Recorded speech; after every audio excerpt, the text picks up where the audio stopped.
இந்த படத்தில் வந்து நம்ம நான் ஆக்சுவலாக அட்வொகேட்டு.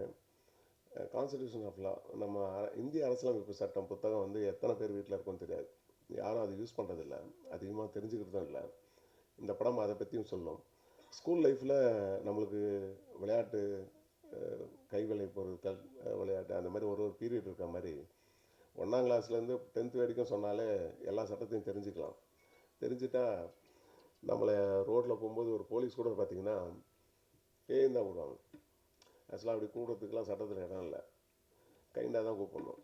இப்போ நான் ரோட்டில் போனேன்னா ட்ரிங்க் அண்ட் ட்ரைவ் செக் பண்ணுவாங்க. எல்லோரும் செக் பண்ணுறாங்கன்னா கிடையாது.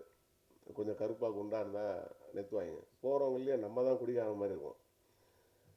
ஆக்சுவலாக பார்த்தீங்கன்னா அந்த மாதிரி செக் பண்ண முடியாது. ஏன்னு கேட்டிங்கன்னா யூரின் தான் செக் பண்ணணும். வாயில் டியூப் வச்சு செக் பண்ணுவாங்க.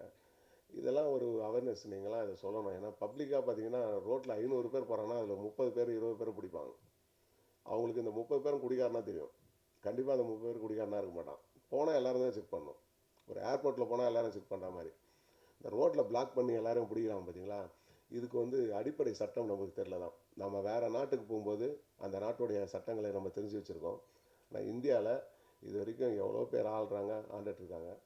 அவங்க யாரும் வந்து இந்த ஒரு விஷயத்தை பண்ணுறதில்லை. அதனால் ஆடியோ லான்ச்சில் நான் வந்து பத்திரிகையாளர்கள் மற்ற எல்லாருக்கும் லா புக் கொடுக்கலான்னு இருக்கோம். இந்த படம் சார்பாக மேற்படி எல்லாரும் வேறு எந்த ஒரு நிகழ்ச்சிக்கு போனாலும் கிஃப்ட்டு கொடுக்கறத விட எல்லார் வீட்லேயும் ஒரு சட்ட புத்தகம் இருந்தால் கண்டிப்பாக நம்ம பசங்க எல்லா அடுத்த ஜென்ரேஷன் தான் சட்டத்தை பேசுவாங்கன்னு நினைக்கிறேன்.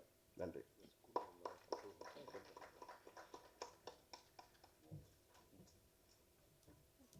அடுத்ததாக